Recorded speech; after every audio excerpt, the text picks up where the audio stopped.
I just want to acknowledge. Economic Development Committee Chairman Roy Kinata called the meeting and was also the only lawmaker to show up. The Diversification Working Group, made up of public and private sector leaders, has been looking for ways to expand Guam's economic base beyond the long-time dual pillars of tourism and military spending. Some of the new industries they're eyeing are regional construction, ship repair, transshipment, aquaculture, and agriculture.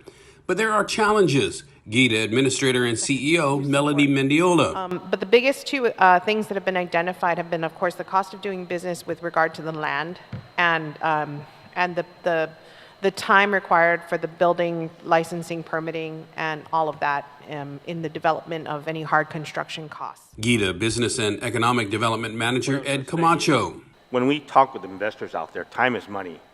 And going back to the permitting process, if it takes, I mean, we're talking about large investments in Guam that's going to create hundreds of jobs. If it takes 2 to 4 years to clear the process just to get a building permit, it's not going to happen. And we've seen that at GIDA in the past. We even had one hotel developer that we even issued a QC to.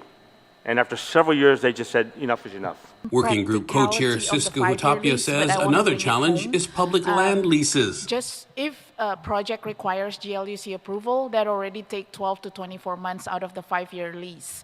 And then to bring in that GLUC approval notice of action into a building permit, groundbreaking, it could take another 12 to 24 months. And with all that, they only have 1 year.